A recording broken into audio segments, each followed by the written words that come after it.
Right now, modding Melee is very brain dead, right? Melee influence. Melee diversity flew out the window. Like, it's pretty straightforward and not that complex. People think that Warframe modding and everything is so complex. They try to say, oh, this is the best way. Trying to min-max 1% or 5% more damage for what? You're gonna one-shot everything. I want you to look at this carefully. Look at this amazing build, by the way. You see this amazing build? Did you know this is all I need to nuke Steel Path? Oh, you didn't see the arcane. Sorry, because I'm blocking it, right? You see this arcane right there?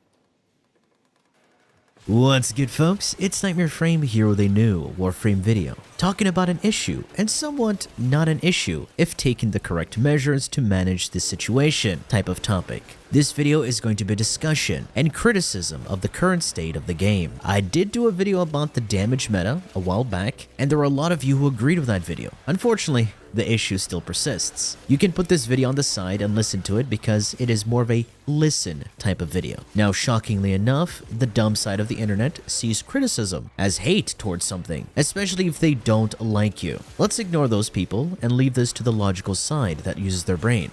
The topic in question, if you read the title and saw the thumbnail, is Melee Influence, a very dominant Melee arcane that has cemented itself in the Melee modding meta. You require two things, the electric elemental damage and the Melee Influence arcane. Of course, there are other factors to further improve on the build, but these are the two main things. So what does Melee Influence do? When you proc electricity with a melee strike, you have a chance to trigger a 20-meter electric chain reaction, proccing electricity and the modded elements. And if you have an innate element, that triggers alongside it. Electricity is one of the strongest elements in the game, as it is, for one, AoE, it chains, it applies its damage over time instantly without a delay, and it scales of its own element, meaning if you mod more electricity, your electric damage over time increases. And when you mod for Melee Influence build, you always pair it with Viral. Why?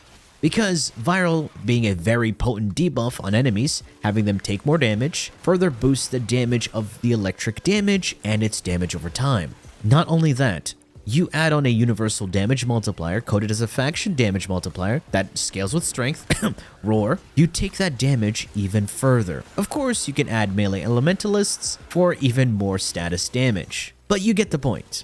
It's so simple to put together, yet so powerful. Warframe content has always been trivialized over the years, as there is no endgame, and DE has gone around nerfing things here and there, giving us dumb game modes that take away your power, and of course, the community does not like that. Boo-hoo womp womp. From Naramon, Shadow Step with Rhino, Maiming Strike with percentage scaling range, and melees having punch through, good old days, to Melee Influence, Gladiator Sentinel mod nerf, to Incarnate melees with base crit modifiers, and Wrathful Advance. Oh yeah, from AoE weapons to having ammo problems, now to Incarnates, it's a full-on circle.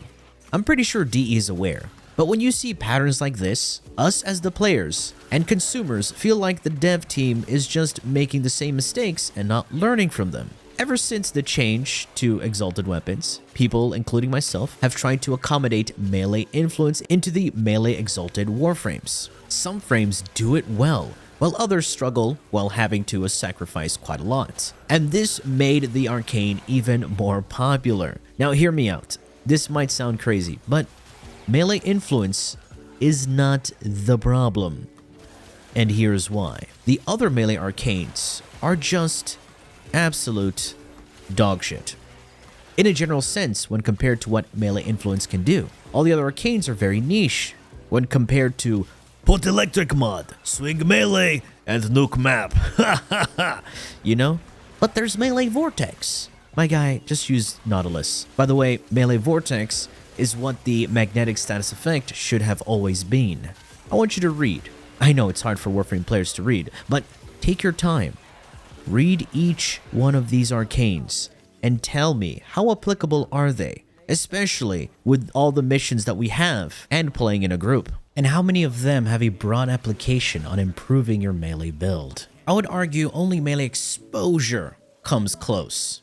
Otherwise, it's just melee influence, because melee influence pretty much takes what AoE weapons used to do and does it without reloading, without aiming, and scales with better mods and multipliers. And you have incarnate melee weapons and frames like Volt and Lavos that just make melee influence even more ridiculous to use. It's just brainless nuking. I mean, you can see it in the background footage of this video. I mean, DE could do so much with melee arcanes to spice up the game. For example, adding an arcane that synergizes with heat. Killing an enemy will drop a pool of fire that erupts after 2 seconds. The eruption will send blobs of fire that hit nearby enemies, and any enemy hit with the eruption will instantly ignite, dealing double the heat damage at base, while it also scales from your heat mods, base damage, crit damage, and faction damage. And the range of the eruption pool of fire scales with your combo counter. At 12 times combo, you get 12 meter AoE. This of course will incentivize combo builds. And here's another one that will work with slams and bleeds. I know, funny. The arcane increases your slam radius by 100%, increases your damage per enemy hit that stacks up to 200% with incremental scaling. The damage lasts for 20 seconds, and performing a slam attack summons sharp ground protrusions that hit and pierce enemies that apply 10 stacks of bleed per hit. And line of sight shouldn't affect these because, let's be honest, that kills a lot of interactions.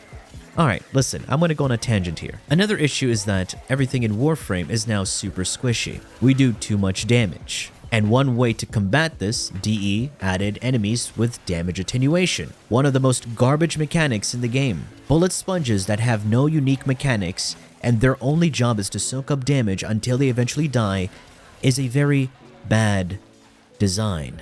Now hear me out.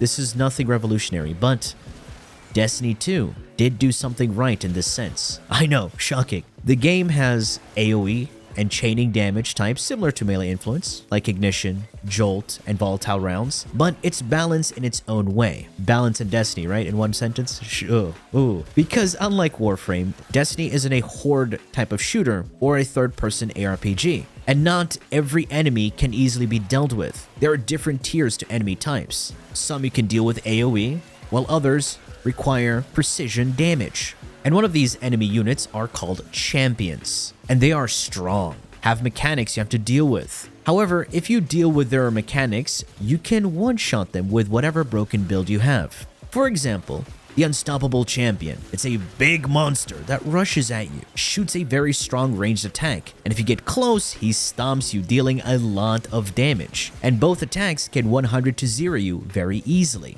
This monster has innate damage attenuation and reduction right off the bat. And to deal with him, you have to use a specific weapon type or an ability to stun and stagger this champion. And within that stun window, you're free to unleash all hell on that sumbitch. Now that's just an example. Warframe is very simple, where you have enemy and Eximus enemy. That's it. Sure, you have some small annoyances like the nullifiers, but they're easily dealt with. But that's just about it. It's not a complicated game, and that's great for new people coming in and experiencing the amazing movement and all the kabloomies that you can do. It is a power fantasy type of game. That's its best quality and its biggest weakness. What I'm saying is, the game is way too easy. Enemies are too stupid. You can rush through the game very fast and get burnt out. I've seen so many players come into the game, get power like Incarnates, melee influence, and get burnt out real quick. And why am I not burnt out and still play the game? Because I'm not a psychopath that plays this game all day every day. I play it once or twice a week and only go hard when there's new content to cover. Some of this very long tangent in a way. Warframe brings in a lot of players. It's a game that you play for a bit, take a long break, and come back when there's new content to then leave. There isn't anything that really keeps you invested as other games. That's a good and bad thing at the same time. Power can be acquired way too early, and there's no real sense of true progression like other games. The login and mastery rank system is flawed and outdated. Hear me out. Prime login reward mods should be mastery locked and not login reward locked. If you hit MR30, you should get Prime sure-footed. Legit. If other people who had to wait a year plus to get this and start complaining, shut up. I got mine before they changed it to 400 days. So think about that. Am I complaining? Nope. It shouldn't take that long to get a very useful mod. It's cringe. And I've seen a lot of people quit as soon as they start crafting. I've had a friend play the game, get to the point of crafting a Warframe, and they're like, I have to wait 3 days for a Warframe? What the fuck? I'm like, you gotta wait or spend plant. I was like, but I want to play this Warframe now. Spend plant. He still has his Rhino waiting in the foundry. It's been around 4 years now. How would DE deal with this melee influence issue? Who knows? One thing I would like them to do is, of course, rework other arcanes, or add something that's actually useful. But the cynical and realist side of me knows that ain't gonna happen because of the history and patterns, like giving you an augment to disable a passive instead of fixing the actual buggy issue. If you know, you know. I would personally love for them to up their balance team and to cook real hard. Change up enemy units, interactions, mechanics, enemy and damage scaling, spawn rates, and map layouts. This, of course, would take a lot of work, time, and money, and not give them enough time to add new content. But changing the game for the better is gonna be way worthwhile. For example, like what they did to Jupiter, introducing the Gas City and giving us the Disruption game mode. Holy giga update. Of course, they don't have to do everything right away, you know, take their time step by step. Also implementing test servers, getting players to actually test things, not just for 2 days, but for at least a week. But hey, I'm just here yapping to anyone who would listen because you know DE doesn't care about me, brand risk and all that, right? But anyway, folks, that has been it from me. I do hope you've enjoyed and found this topic interesting. If you did, please feel free to leave a like, share, and subscribe for more Warframe content, streams, and so much more. Do refer to the description. Thanks for watching, and as always, a peace. Bye-bye now.